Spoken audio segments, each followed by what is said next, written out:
A man called David Rose, who used to run the drama at BBC. Yeah. He said, well, have you got any ideas? And I wrote something out on a piece of paper. A man gets on a train, buys a ticket, and on the journey he says nothing, but we find out everything about his life.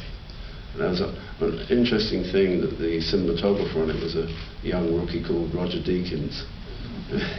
Roger's gone on to...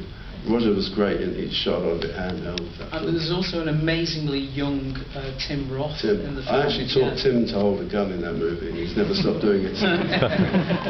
He owes everything to you. Well, it's a very strange, ambitious piece, and there's a lot to do with politics.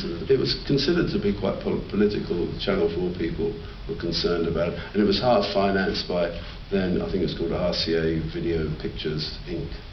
And they came over and asked me to cut certain sequences out because I had old people getting massacred on the train. And I said, that's going to happen. And as one gets older, one realises the possibility.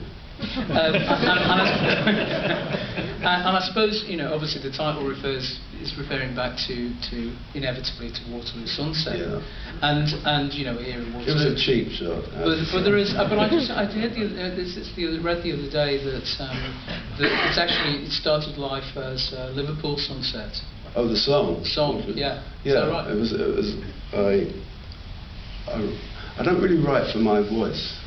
My mechanical voice. I have an inner voice that writes, but I wrote it, strangely enough, for someone like Frank Sinatra to sing.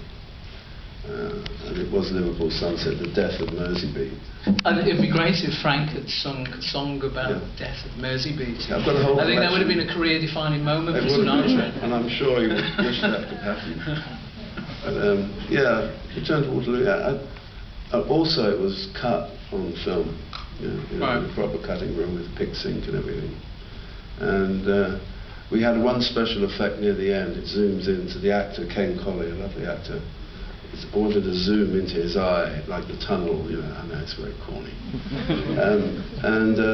That shot went to the labs and took 2 weeks to get done. Now you can just press Final Cut Pro.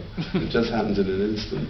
So a lot of thought. I had to storyboard it in a traditional way, and we had completion guarantors, and I had to use a full crew, and it was very stressful to do it, but we shot it all on location, and I broke all the rules. I shot it on a train, used lots of children and animals. Children and animals are particularly interesting to work with. Now, this is the moment where we kind of open it up to the audience. We've got some mics, so has anyone got any questions for our guest? And don't be shy. Oh, yeah, we've got a question down the front, here on the right-hand side. You mentioned the music Waterloo Sunset, and I guess we're bang over the top. The bridge is directly above us now. If I may just share with you something. Many years ago, I was madly in love with a woman from Switzerland, and she came over to see me, and we were in an open-top car driving through London, a very balmy evening, rather like this evening, in fact. And she said to me, "Have you got any music by the Kinks?" And I said yes. I had a cassette, and we plugged it in. And as we drove over this bridge above us now, we listened to Waterloo Sunset, and it was absolutely wonderful. And I'd like to thank you very much.